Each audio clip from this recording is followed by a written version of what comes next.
কয়জন? রাসূল কয়জন? কোরআন শরীফ কয়টা?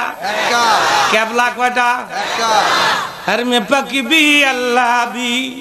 डॉक्टर इकबाल बोलें हर में पकी भी अल्लाह भी कुरान भी एक कितनी बड़ी बात थी जब होते मुसलमान सब एक। हर में पकी भी अल्लाह भी। डॉक्टर इकबाल कहे তোমাদের আল্লাহ একজন, নবী একজন, কোরআন একটা, কিবলা একটা, কত না ভালো হতো তোমরা যদি এক হতে পারতা, কত না ভালো হতো। ডক্টর ইকবাল বলেন ওয়াতাসিমু বিহাবিলিল্লাহি জামিআ ওয়ালা তাফাররাকু। এত বড় ডক্টর মুসলমান হয়ে গেছে।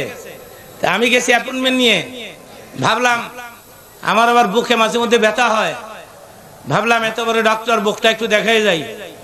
গেছি পরে আমার জিজ্ঞাসা করে তোমার নাম কি, তুমি কি মাওলানা কোরআন শরীফ পড়ছো? আমি কে ইয়েস। তো তুমি আমেরিকা আসছো ওয়াজ করতে আর আমার আইসো বুক দেখাইতে, বুকের মেডিসিন, হার্টের মেডিসিন তো কোরআন শরীফের মধ্যে আছে। আমি বললাম ডক্টর সেটা কোথায়? আমাকে একটা ছোট্ট টুকরা পাঠ করে শোনাইলো, আলা বিযিকরিল্লাহি তাতমাইন্নুল কুলুব। মাওলানা তুমি মাঝে মধ্যে একটু জিকির কইরো, জিকির করলে হার্ট মজবুত থাকে। আমি বললাম ডক্টর আমি কি তোমাকে আয়াতটা তেলাওয়াত করে শোনাবো? কে হ্যাঁ।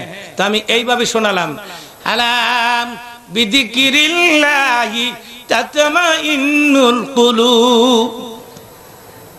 আমার বলতেছে মাওলানা ভেরি টেস্টি, খুব টেস্ট লাগে, ভালো, তুমি আরেকটু পড়ো। তো আমি আলহামদুলিল্লাহ সূরাটা এই কণ্ঠে তেলাওয়াত করে শোনাই দিলাম। শোনবার পর বলছে আমি আমার ভিজিটের অর্ধেক টাকা তোমারে মাফ করে দিলাম।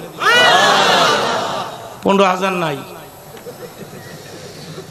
আমি বললাম কে লেগা? তুমি আমার কোরআন শরীফ শোনাইছো। মনে মনে আরে আর একটা সূরা যদি পড়তাম, কিন্তু ঘটনা তো শেষ হয়ে গেল। আমার দিকে তাকান। এরপর থেকে আল্লাহে, আমি আল্লাহর কসম খেয়ে বলছি, এরপর থেকে আমার বুকের বাম দিকে ব্যথা হইলে আমি 10-12 বার ইল্লাল্লাহর ধাক্কা মারি, 10-12 বার। এরপরে আর কোনো ব্যথা থাকে না। লা ইলাহা ইল্লাল্লাহ, লা ইলাহা ইল্লাল্লাহ, লা